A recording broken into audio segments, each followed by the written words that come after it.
কোরআন কি বলে এবং বিজ্ঞান কি বলে, এই দুইয়ের মাঝে কি সামঞ্জস্য, কতটুকু মিল আছে।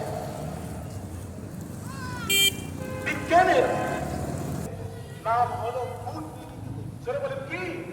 ভূত।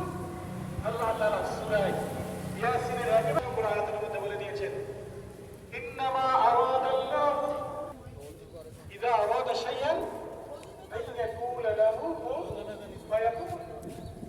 আল্লাহ তাআলা যখন অস্তিত্ব থেকে অস্তিত্বে আনতে চান, আল্লাহ পাক রব্বুল আলামিনের কোন সরঞ্জামাদির প্রয়োজন হয় না, কোন টেকনিশিয়ানের প্রয়োজন হয় না, কোন প্রকৌশলীর প্রয়োজন হয় না, কোন গবেষকের প্রয়োজন হয় না, বরং আল্লাহ পাক রব্বুল আলামিনের শুধুমাত্র অর্ডার, নির্দেশ।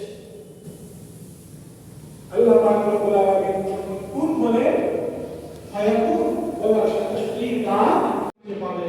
তিনি হলেন কে? আরে জোরে বলেন না, কে?